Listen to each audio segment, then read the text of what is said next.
Have you ever worked really hard and still felt like giving up?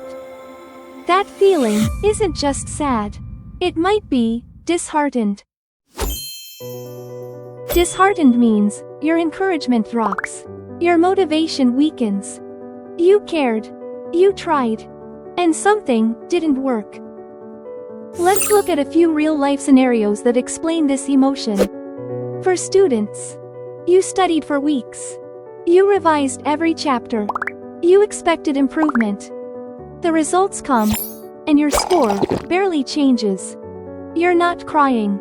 You're not angry. You just feel deflated. That's being disheartened. For professionals, you prepared your presentation carefully. You researched. You practiced. You share your idea in a meeting. And it's ignored. You smile politely. But inside, your confidence shrinks. That's disheartened. And lastly, for parents. You set bedtime rules. You remove screens. You stay consistent. By Friday, it's chaos again. You don't shout. You don't give up dramatically. You just feel your effort slipping away. That quiet loss of energy? That's disheartened. Disheartened is a very powerful emotion word because it shows that you really cared. Let's compare some similar meaning words. Sad, which means emotional hurt. Upset, meaning emotionally disturbed or bothered.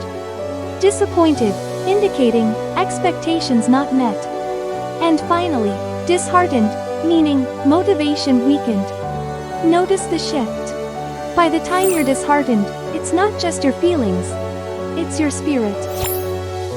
Feeling disheartened doesn't mean you're weak. It means the result mattered to you, and you cared enough to try. And sometimes, naming the feeling is the first step to trying again. So next time, if you feel like stepping back from something you once cared about, ask yourself one question. Did one setback make me doubt everything? And if the answer to this question is yes, then adjust. Don't abandon.